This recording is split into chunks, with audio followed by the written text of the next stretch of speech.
Radio CLEU, tu punto de encuentro. Bien, amigos, ya estamos de regreso aquí en nuestro programa La Huella en el Tiempo y bueno, pues el día de hoy estamos hablando acerca de las escuelas penales. Vamos a ver cuál es su evolución y pues evidentemente ya antes de irnos al corte se había dado una definición, cómo es que se abordan los temas a partir de un fundamento filosófico y de una metodología, y eso va dando pauta para hablar de diversas escuelas penales que vamos a ir abordando en este programa, ¿no? Y prácticamente son dos las importantes y una como una tercera división o subcategoría que va a agrupar una serie de escuelas, ¿no? Y por eso se le conoce como la escuela ecléctica, ¿no? Ya veremos. Pero la escuela ecléctica implica eso, ¿no? O sea, hay una conjunción tanto de algunas líneas seguidas por la escuela positiva y algunas líneas seguidas por la cuestión de la escuela clásica. Se conjuntan y hacen como un híbrido, ¿verdad? Algunos decían, creo que ahí es donde les entendíamos, o no les entendíamos, porque decían, es como si ustedes tuvieran una tamalera y metieran los de dulce, los de mole y los de rajas, ¿no? Y eso era las tendencias eclécticas, así nos enseñaban a entenderle. Bueno, pero realmente, fíjate, es curioso porque ni los clásicos se quisieron llamar clásicos, ni los positivistas se quisieron llamar positivistas, ¿no? Sino que cada grupo le puso el nombre al otro tratando de ofenderlo, sí, ¿no? Como de disminuirlo, pero bueno, en realidad que son movimientos importantes porque nos van a ir explicando cada una de las categorías del delito y por eso son tan trascendentes las escuelas penales. Claro, amigo. Y bueno, en sus orígenes de la escuela clásica, bueno, pues podemos encontrar a su precursor más importante, que es César Beccaria. Y bueno, pues lo va describiendo en su obra Tratados de los Delitos y de las Penas, que, bueno, pues fue publicado en el año de 1764. En donde, bueno, pues hace una crítica severa al sistema penal, a los procedimientos, a las penas, a de qué manera son concebidos los criminales, y pugna por la humanización. Y estas ideas que va proponiendo en esta obra, amigo, bueno, pues se extendieron a las legislaciones penales de Europa en el siglo XVII. Fíjate, amigo. Y de los logros más importantes de este autor, bueno, pues es la abolición de la tortura y, bueno, pues este proceso penal que es más controlado. Dentro del idealismo, bueno, pues se concibe el ideal de Immanuel Kant, porque tiene mucho que ver con la concepción del mundo, de la vida, de qué manera, bueno, pues lo concibe este autor. Fíjate qué interesante, porque aquí, pues obviamente nos damos cuenta de lo que ya se había comentado en el bloque anterior, de cómo es que el derecho penal generalmente es concebido como el brazo punitivo del Estado. Hoy parece eso, ¿no? Parece únicamente elemento de control social a partir del uso de la fuerza y de la severidad punitiva. Pero en realidad, en su origen, el derecho penal fue eso. Por ejemplo, si aquí te marca como precursor de la escuela clásica a César Bonesana, Marqués de Beccaria, mejor conocido así como Beccaria, Marqués de Beccaria, es porque coincide con un periodo de humanización de la pena, en donde obviamente se trata de rescatar algunas situaciones que eran atroces, porque el blanco del derecho penal era el cuerpo humano, o sea, se dirigía hacia el cuerpo humano. Entonces Beccaria irrumpe con su obra, un joven filósofo que irrumpe con su obra para tratar de paliar, ¿verdad?, todos los efectos negativos del derecho penal. Propone la eliminación de la tortura.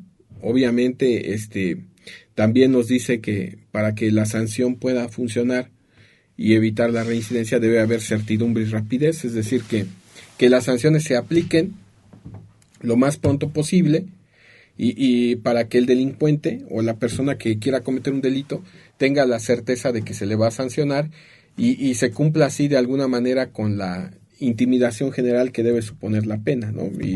Y habla de la pena como con tintes educativos. Entonces, por eso se considera a Beccaria como el precursor, pero además nos da la idea de confirmación de cómo el derecho penal de alguna manera viene a disminuir todas esas atrocidades que se cometían y que implicaba derramamiento de sangre en un espectáculo prácticamente público, donde el blanco era el cuerpo del delincuente. Qué importante. Y dentro de esta pues ideología, filosofía, bueno, pues está la concepción del hombre, cómo es concebido el hombre. Y bueno, pues aquí nos va indicando cómo el hombre se concibe moralmente libre, es decir, bueno, pues que tiene este libre albedrío, esta categoría que es fundamental en la capacidad del hombre. También tiene la capacidad, amigo, para pues concebir el bien, el mal, o sea, hacer esta como distinción. Y bueno, pues también justifica esta división de imputabilidad e inimputabilidad. Entonces, fíjate qué importante, desde 1700, amigo, ya se hacían estos trabajos que hoy en día nos cuesta tanto trabajo entender, amigo, pero pues dentro del método que propone en esta obra, bueno, pues es deductivo o lógico abstracto. El deductivo es en lo general y en lo abstracto es en lo particular, o sea, va aplicando así.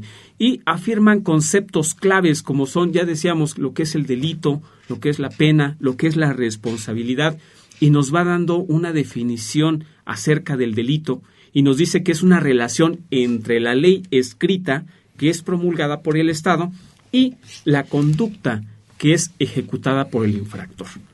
Qué interesante, amigo. Y fíjate que con esto se marcan dos aspectos importantes en lo que has mencionado ahorita, dos aspectos importantes de la escuela clásica. Una, lo que hoy es tan criticado incluso por las neurociencias. Ya otro día abordaremos también la cuestión de las neurociencias, que es un tema importante en el derecho penal, porque se comienza a hablar de libre albedrío.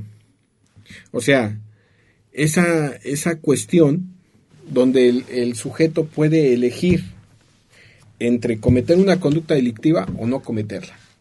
O sea, estos autores clásicos opinan que nosotros sí tenemos esa libertad de decisión. Y eso es fundamental o resulta fundamental para explicar nociones como imputabilidad, como responsabilidad, que después vamos a ver cómo en la escuela positiva va surgiendo un cambio. Pero ese es el primer elemento, el libre albedrío, que va a ser, digamos, de alguna manera un elemento clave dentro de los puntos fundamentales de esta escuela. Y el segundo es el delito, que lo ven desde una perspectiva simplemente legal, en donde pues prácticamente es lo que hoy conocemos como la tipificación, ¿no? La relación que existe entre la conducta y lo que se encuentra descrito en la ley. Entonces son dos elementos claves, porque si algo hizo énfasis la escuela clásica en el estudio del derecho penal, es en el delito, antes que nada. Sí, así es, amigo. Y es que esta relación entre la ley escrita, decíamos, que es promulgada por el Estado, y esta conducta que es ejecutada por el infractor, bueno, pues es una relación ideal que es creada por la ley. Así lo dice el autor. Y bueno, pues también nos va describiendo acerca de lo que corresponde a la pena, y dice que existe para hacer justicia y también para restaurar el orden jurídico. Y bueno, pues nos habla acerca de la integridad que pues ha sido lesionada por el delito. Entonces, bueno, aquí nos va describiendo cómo entre la infracción y la pena debe de existir, debe de haber algo necesario, debe de haber una proporción para que aquella, bueno, sea justamente castigada. O sea, es decir, ni más ni menos que exista una justicia a la hora de dar esto. Sí, efectivamente, entonces la aplicación del derecho penal, como lo decían los clásicos, pues corresponde a restaurar el orden, ¿no? O sea, a de alguna manera restituir ese quebrantamiento de la ley que se hace a través de la conducta que se encuentra tipificada en la ley. Y bueno, ya más adelante nos va describiendo acerca de la responsabilidad penal, amigo, y nos habla acerca de que el fundamento de esta escuela clásica es la libertad moral.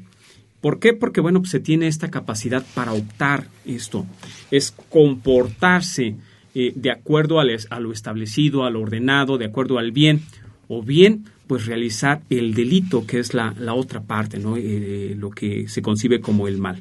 Y bueno, pues el delincuente aquí también habla acerca de la responsabilidad. Y dice, bueno, ya nos habla en este tiempo de los inimputables, amigo, que son los niños, los enfermos mentales. Y bueno, pues aquí, ¿por qué hace esa distinción? Porque dicen que no pueden discernir, no tienen esa capacidad, no tienen ese conocimiento, no pueden discernir entre el bien y el mal. Entonces, bueno, pues aquí el punto central es la sistematización de los asuntos penales. Entonces, ¿por qué? Porque el aporte en esta obra es la inimputabilidad y es que estamos vinculados a la ley con la conducta, amigo, con la elaboración de esta noción jurídica del delito, es decir, se tiene que concebir pues aquellos que no tienen como esa capacidad, no tienen pues todavía no tienen esa madurez intelectual para concebir entre el bien y el mal. Sí, es algo importante. Así vamos cerrando con esta escuela. Puntos centrales: el delito, obviamente, la libertad moral que implica el libre albedrío, sí, y que obviamente eso nos ayuda a elegir, y obviamente de ahí se desprende una de las aportaciones importantes también, que es la imputabilidad, que es una capacidad de comprender que hay algo ilícito, pero aún así optas por concretarlo, ¿no? Evidentemente hoy las tendencias más modernas nos hablan acerca de menores imputables y adultos imputables. Pero bueno, vamos a ir a nuestra pausa, que sí les quede claro: escuela clásica, delito y libertad moral como libre albedrío para decidir, y obviamente eso te da pauta para la responsabilidad penal. Vamos a ir a nuestra siguiente pausa, amigo. Les recuerdo las redes sociales: en Facebook Radio Cleu, Cleu Universidad en Instagram, y nuestro canal de YouTube Radio Cleu. Participe a través de nuestra línea en cabina 2226-6249-46 a través de un mensaje, una llamada, para retroalimentar que es su programa. Estamos marcando huella en el tiempo. Vamos a una pausa. Regresamos. Radio Cleu, tu punto de encuentro.